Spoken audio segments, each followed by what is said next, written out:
Hello guys, welcome in let's play science. क्या आपने कभी सोचा है कि बादलों में बर्फ आता कहाँ से है और आसमान से बर्फ गिरता कैसे है? जैसे कि हमने पहले भी डिस्कस कर रखा है, आप लोगों को के लिए मैंने वीडियो बनाया था कि बादल आते कहाँ से हैं, बादल कैसे बनते हैं, आसमान में पानी कहाँ से आता है, बारिश कैसे होती है। वैसे आज हम बात करने वाले हैं दोस्तों कि आसमान में बर्फ कहाँ से आता है। ये जो बर्फ अक्सर गिरता है, आप देखते हो ठंडे इलाकों में जो गिरते हैं बर्फ, या जो बर्फ के ओले गिरते हैं, वो कहाँ से आते हैं, कैसे बनते हैं और आसमान से गिरता कैसे है। और भी दिमाग में हमारे सवाल आते हैं, जैसे कि जमीन से जब हम ऊपर की तरफ जाते हैं तो तापमान बढ़ना चाहिए, ऐसा हमारे दिमाग में आता है। जब सूर्य के और नज़दीक जा रहे हैं तो तापमान में बढ़ना चाहिए, जबकि और घटता है। ऐसा क्यों होता है? और बर्फ जब गिरता है तो एक ही बार में एक जगह इकट्ठा क्यों नहीं गिरता, थोड़ा थोड़ा करके हर जगह क्यों गिरता है? ये सारे सवाल आपके दिमाग में आते होंगे, तो इन सब के जवाब आज हम जानेंगे। तो देर न करते हुए चलिए वीडियो को शुरू करते हैं।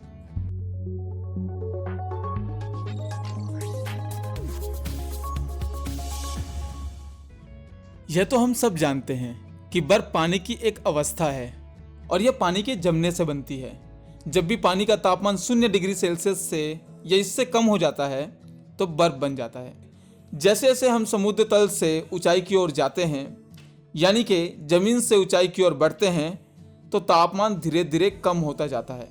और ये 2 कारणों से होता है। पहला कारण गुरुत्वाकर्षण, पृथ्वी का गुरुत्वाकर्षण हवा को सतह के करीब खींचता है। और दूसरा कारण होता है घनत्व और वायु दाब की कमी के कारण।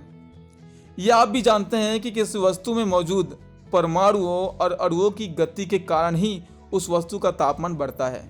लेकिन आसमान में जो बादलों के बीच ऐसा नहीं होता। जैसे जैसे ऊंचाई बढ़ती है, हवा में गैस के अणुओं की मात्रा घटती जाती है। आसान भाषा में बोलें तो जैसे जैसे हवा ऊपर की ओर बढ़ती है, हवा का विस्तार होता है, यानी कि फैलाव भी बढ़ता है, क्योंकि वहाँ कोई भी चीज़ नहीं होती।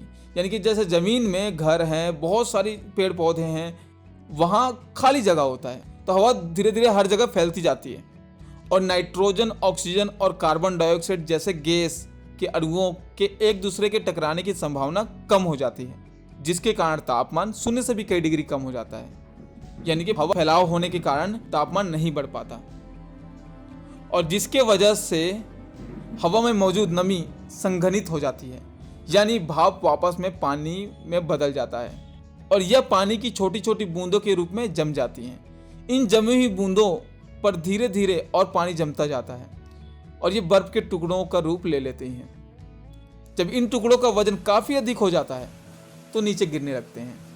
गिरते समय वायुमंडल में मौजूद गर्म हवा से टकराकर ये पिघलने लगते हैं और पानी की बूंदों में बदल जाते हैं, जो कि बारिश के रूप में नीचे गिरते हैं। लेकिन बर्फ के अधिक मोटे और भारी टुकड़े जो पूरी तरह पिघल नहीं पाते, वे बर्फ के छोटे छोटे गोल गोल टुकड़ों के रूप में धरती पर गिरते हैं, जिसे हम ओले बोलते हैं और बर्फ बोलते हैं, और जिसे हम बर्फबारी ही बोलते हैं। अब आपके दिमाग में एक सवाल तो जरूर आ रहा होगा कि जब बादल से बर्फ के कण गिरते हैं तो ये एक जगह ढेर के रूप में क्यों नहीं इकट्ठा होते?